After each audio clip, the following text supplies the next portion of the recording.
But God had Noah in mind, and all the wild animals and all the cattle that were with him in the ark. God sent a wind across the earth, and the waters began to subside. The springs of the deep and the sluices of heaven were stopped up, and the heavy rain from heaven was held back. Little by little, the waters ebbed from the earth. After 150 days, the waters fell, and in the seventh month, on the 17th day of the month, the ark came to rest on the mountains of Ararat. The waters gradually fell until the 10th month when, on the first day of the 10th month, the mountain tops appeared.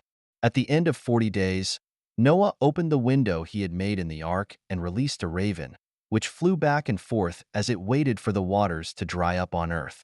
He then released a dove to see whether the waters were receding from the surface of the earth. But the dove, finding nowhere to perch, returned to him in the ark, for there was water over the whole surface of the earth. Putting out his hand, he took hold of it and brought it back into the ark with him. After waiting 7 more days, he again released the dove from the ark. In the evening, the dove came back to him, and there in its beak was a freshly picked olive leaf. So Noah realized that the waters were receding from the earth. After waiting 7 more days, he released the dove, and now it returned to him no more. It was in the 601st year of Noah's life, in the first month and on the first of the month, that the waters began drying out on earth.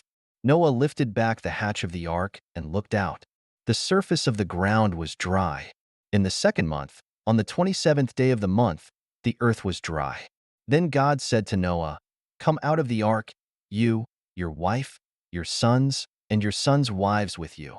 Bring out all the animals with you, all living things, the birds, the cattle, and all the creeping things that creep along the ground, for them to swarm on earth, for them to breed and multiply on earth."